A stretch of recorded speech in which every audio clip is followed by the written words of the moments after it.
I immediately went to school to learn how to do it the right way. Right. At the same time, I got a job at Fox as a sound man.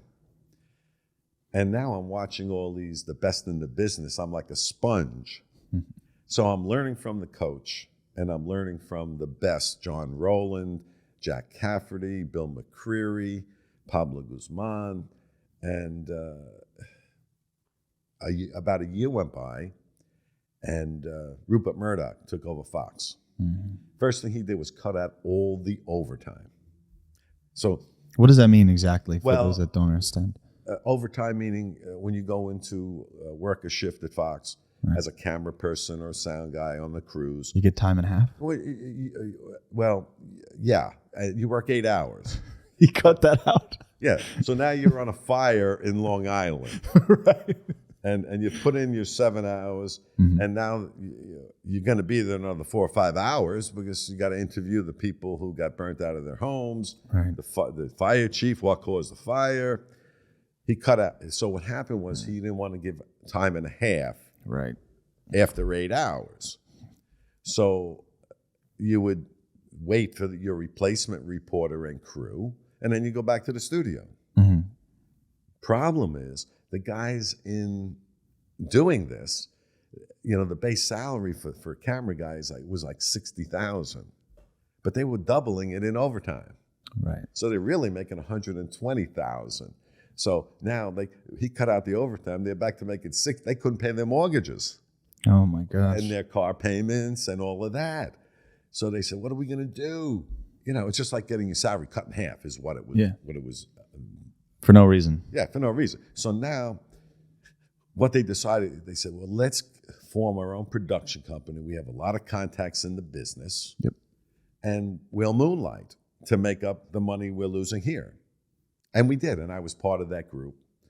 And at the time, we called it Group for Productions. And because somebody knew somebody, we immediately got a contract with Time Warner to do a news magazine, and we called it Special Edition. And I looked around, and they said, "Well, the only one here that can host the show, Mickey, is you. You're the only talent wannabe. The rest of us are all tech guys." So I became the host of the show and did feature stories. That's and fantastic. then I hired a team of reporters for the show. Now, I don't know how you feel about spirituality as a conversation, Yeah. but I have this interesting belief that the more risk you take and something that you want to do, the more you put into it, the more the world just opens itself up to you. Mm-hmm. And I'm really curious if you had this moment where you had to decide, right, between pursuing this career, taking on this hosting opportunity, and expanding it outward. Was there a moment maybe quietly in your room where you were thinking to yourself, maybe I should take the safe road? Yeah, well, that's a good point. Because at the time, I was making a lot of money. I was teaching, so I was at the top of the pay scale with my master's degree, right? Right. And I could have continued doing that.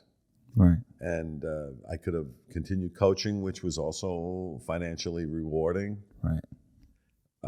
But I always felt, even when I was young, I didn't want to be one-dimensional. You have one life. Right.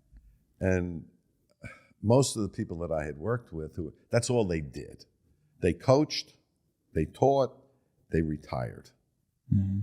And I said, I want to experience more in my life. There's more to it.